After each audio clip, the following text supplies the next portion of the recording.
Hi, my name is Dr. Felucia. I'm a licensed psychologist and owner of Skill Set Counseling, where I focus on the treatment of OCD, spiritual abuse, and cultural abuse. Today's video is going to be within the domain of spiritual abuse. It's going to be about a common experience that spiritual abuse survivors face, which is the perversion or thwarting of justice within the spiritually abusive system.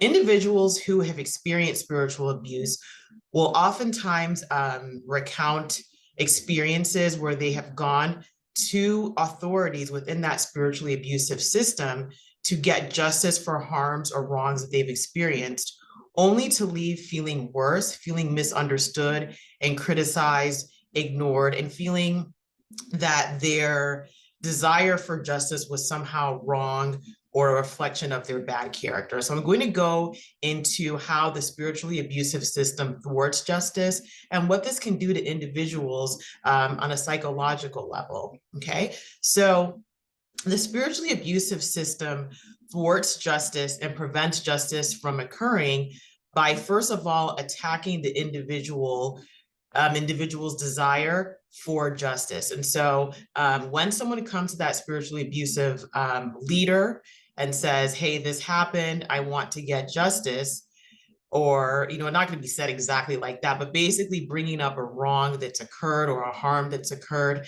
The act of bringing that up in and of itself is described as bad, as sinful, and they're judged for it. And so it can be painted, that innate desire that we all have for justice, as being vengeful, being spiteful, or being bitter, right? And so when you are categorized as somebody who is, a bitter person, somebody who's just out for revenge, somebody who is a judgmental person, that makes it really difficult to separate what you're being accused of from your natural desire for justice. And so your innate desire for justice is perverted and seen as wrong or sinful or reflection of a bad character trait on your part.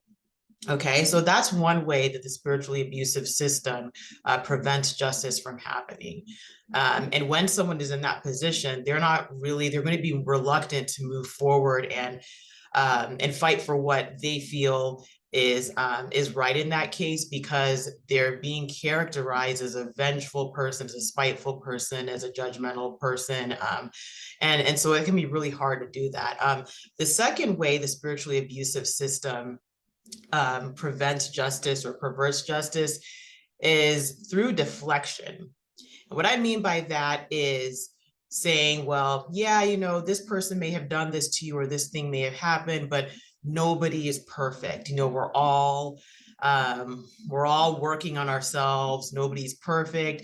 You've done things to harm other people too, right? And so the problem with this type of logic is that just because somebody is not perfect doesn't mean that one person's imperfections somehow cancel out someone else's imperfections, right? The world doesn't work that way. Imagine going to a judge. Maybe pretend you're in a situation where you're going to sue a landlord, right? And saying, these are deplorable conditions, you haven't done X, Y, and Z.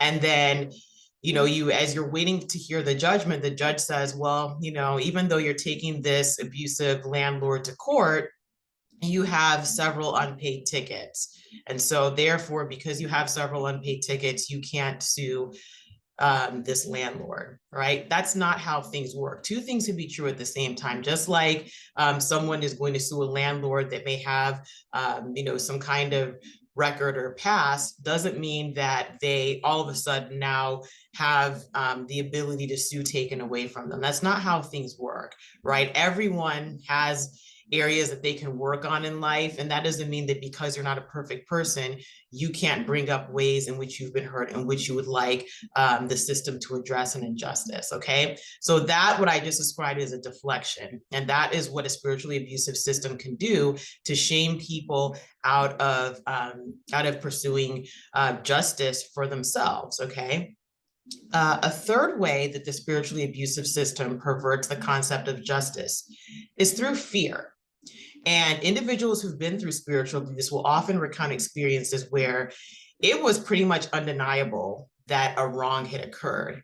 And when they bring this up, they're told something along the lines of, well, the judgment that you want to happen on this other person is going to come back on you. Or, yes, the police may get involved, or yes, you may win the lawsuit, but just watch out because something bad is going to happen to you. So it's this shoe, the other shoe is about to drop on you because of what you did. It's a veiled threat, and it's veiled again under the guise of spirituality. So because you weren't merciful, then God won't be merciful to you. Things like that, and it thwarts justice by saying, along the lines of the first point I made, that because you are pursuing justice, you're a bitter person, you're not a merciful person, right? And those two things are not one and the same.